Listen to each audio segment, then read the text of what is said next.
saya. Top tabali top tabi top. Sekarang ni kita selalu dengar ada orang letak suara background dalam video-video yang lagu top tabali top tabi top tu kan. So ramai yang tertanya-tanya, ini lagu ke, syair ke, ataupun apa maksud dia? Ada yang kata jangan nyanyi sebab ini lagu Kristian, sebab bila dia tengok ada orang Kristian yang nyanyi lagu ni. Okey, saya nak kongsikan pada hari ini tentang daripada mana asal usul syair. Ini sebenarnya dia adalah syair lah, dia bukan lagu. Syair ni disandarkan kepada seorang penyair Arab terkenal dulu, iaitu Al-Imam Al-Asma'i. Asma'i ni sebenarnya dia adalah seorang sastrawan, tokoh bahasa Arab yang sangat-sangat terkenal lah pada zaman dulu. Tetapi saya nak kata bahawa syair ni sebenarnya tak sabit kepada beliau. Nanti selepas ni saya akan ceritakan lah. Cuma saya nak ceritakan dulu daripada mana syair ini berasal, sebab dia sangat-sangat terkenal di kalangan masyarakat Arab. Dan cerita dia lah, dikatakan pada zaman Khalifah Abu Ja'far Al-Mansur. Abu Ja'far Al-Mansur ni dia menjadi Khalifah Abbasiyah pada tahun 136 Hijrah sampai lebih kurang tahun 158 Hijrah sebelum daripada Khalifah Harun Ar-Rashid. Diceritakan lah pada zaman tu Khalifah Ja'far Al-Mansur ni ramailah orang yang datang, penyair-penyair masa tu ramai, sastrawan, orang-orang hebat bahasa pada masa tu, dia datang untuk nak baca syair dekat Khalifah. Jadi biasanya sebelum-sebelum ni pun Khalifah dia akan bagilah sedikit duit ataupun emas bagi setiap syair hebat-hebat yang didendangkan. Tapi bila dah ramai sangat, jadi Khalifah Abu Ja'far Al-Mansur ni dia tak maulah. Dia kata okey, dia buat trik yang mana dia kata siapa yang bagi syair yang dia tak pernah dengar sahaja, itu je yang dapat hadiah. Jadi apa trik dia? Dia cari dua orang, yang mana seorang ni dia punya hamba, ada seorang hamba lelaki dia dan seorang lagi seorang kanak-kanak perempuan. Dua-dua ni dikatakan ada kelebihan yang luar biasa. Seorang ni bila dia dengar dua kali ataupun sekali dia boleh hafal. Seorang lagi ni dia dengar dua kali dia boleh hafal, dan Khalifah Abu Ja'far Al-Mansur ni kalau dia dengar tiga kali dia boleh hafal. Jadi setiap kali penyair-penyair ni datang, dia akan sorokkan dua orang hamba dia ni dekat sekitar tu lah. Jadi bila syair tu dia dah cipta semalam, dia baru buat syair-syair ni, dia bacakan syair tu dekat Khalifah kemudiannya dia kat situ ada dua orang hamba dia kan. So lepas tu dia kata, aku pernah dengar syair ni. Kalau tak percaya, dia panggil seorang hamba dia. So dia panggil hamba lelaki dia. Hamba lelaki dia tu dia dah pasang-pasang telinga sebelum tu. Jadi bila dia dengar sekali dia dah hafal.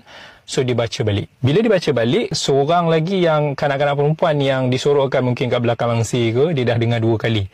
Jadi dia pula dua kali dengar, dia dah boleh hafal. Jadi dia pun kata, kalau Khalifah kata kalau tak percaya, aku panggil lagi. Kanak-kanak perempuan ni pun dah pernah dengar. Jadi bila panggil kanak-kanak perempuan tu dah dua kali dengar, dia pun baca balik syair yang didendangkan oleh penyair tu. Jadi setiap penyair yang datang dia akan buat macam tu sampai para penyair ni pun dah pening kepala. Macam mana Khalifah pernah dengar syair ni, sedangkan malam semalam baru sahaja kita buat syair ni. Jadi bila diorang tengah resah tu, kebetulan dikatakan penyair terkenal Al-Asma'i datang lalu. So dia kata, mengapakah gerangan tuan-tuan hamba ini semua dalam keadaan berduka? Para penyair tu pun ceritalah apa yang jadi. Dia kata, macam mana kami nak dapat duit lagi sekarang? Sebab Khalifah Abu Ja'far Al-Mansur dia hanya akan bagi syair-syair yang dia tak pernah dengar. Jadi Asma'i ni pun dia terfikir, dia tahu, ini trik daripada Khalifah ni.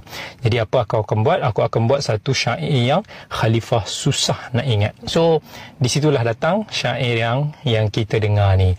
Jadi satu hari tu dia datang pergi ke Khalifah. Dia kata, aku nak ajar Khalifah ni. Bila dia pergi ke istana, macam biasa Khalifah tanya dia, kau tahu syarat dia? Dia kata, yes, aku tahu syarat dia. Penyair Asma'i ni dia kata, okey, aku akan bacakan syair ni. So syair dia sebenarnya panjang. Saya masa zaman-zaman belajar 20 tahun dulu lebih lah hafal syair ni sebenarnya. Tak adalah purpose apa-apa, tapi saya dulu suka hafal syair. Saya hafal syair Al-Imam Syafi'i, beberapa syair-syair lagi, dan ini salah satu daripada syair yang saya terhafal lah. So saya bacakan sekadar untuk kita dengarkan syair penuh dia. Jadi syair ini berbunyi, dia start bacalah. Sautu safiril bulbuli hayyaja qalbi thamili al-ma'u waz-zahru ma'a zahri lahdhil muqali. Khalifah didengar memula Asma'i dibaca slow-slow je. Dia kata, aku boleh ingat ni. Dia orang dua ni mesti ingat, yang hamba dia dengan kanak-kanak perempuan tu. Jadi Asma'i ni pun dia kata, okey tak apa, dia akan speed up. Dia pun mula lebih laju, dia kata, wa anta ya sayyidali wa sayyidi wa maulali fakam tayammuni ghuzayyilun aqaiqali qataftahu min wardatin min lathmi wardil khajali faqala la wa qad ghada muharwili wal khudu ma la taraba min fi'li hadha ar-rajuli fa wal walat wali ya wailali faqultu la tuwalwili wa bayyinil lu'ali. Khalifah pun dah mula macam berpeluh lah, dia betulkan tempat duduk dia. Aku nak dengar bunyi lili ni macam mana ni nak ingat ni kan. Aku harap dua-dua budak tu boleh ingat lah. Asma'i pun teruskan lagi.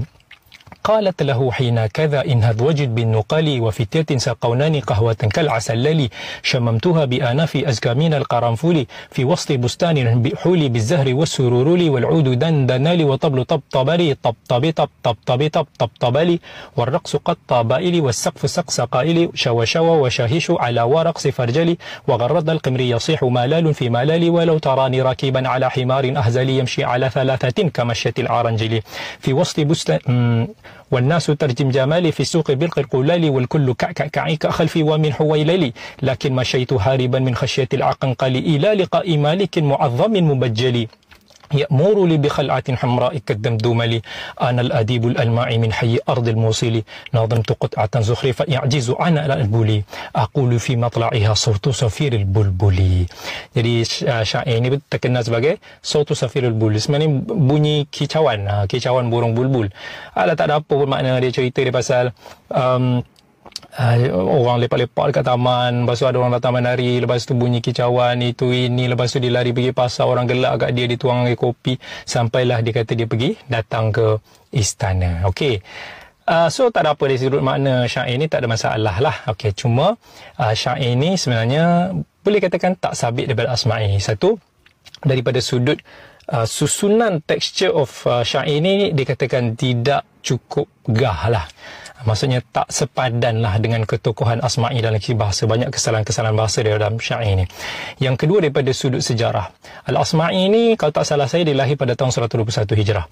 Jadi Khalifah Abu Ja'far Al-Mansur, dia menjadi Khalifah pada tahun 130 Hijrah. So, masa tu umur Asma'i dah 15 tahun. Bermaksud, Asma'i masih sangat muda, yang kalau orang baca sejarah kehidupan Asma'i tahu masa umur dia 15 tahun ni semua masa dia sedang menuntut ilmu, dia belum menjadi penyair yang terkenal lagi. Dia menonjol setelah itu pada zaman Khalifah Harun al-Rashid. Dan kemudian yang ketiga iaitu Khalifah Abu Ja'far Al-Mansur ni, dalam cerita ini dikatakan sebagai sanggup bila mana dia dengar Asma'i ni punya syair, dia tak boleh nak hafal. Budak-budak dia 2 orang tu pun tak boleh nak hafal, dia dah confused. So katanya dia akan bagi emas, tapi bila dia nak bagi emas, Asma'i itu kata dia tulis syair itu pada satu tembok yang berat. Sebab khalifah dia kata dia akan bagi emas berdasarkan kepada tulisan syair itulah, kalau dia tulis atas kertas tu. Kononnya dia sangguplah bagi timbangan emas yang sangat-sangat berat tu. So ini bercanggah dengan fakta bahawa Khalifah Abu Ja'far Al-Mansur ni adalah seorang khalifah yang sangat-sangat menjaga harta benda ataupun amanah Baitul Mal kerajaan dia. So daripada situ ianya tidak sabit, tapi kita boleh katakan kisah ni sebagai satu hiburan sahajalah. Okey, sekian perkongsian daripada saya.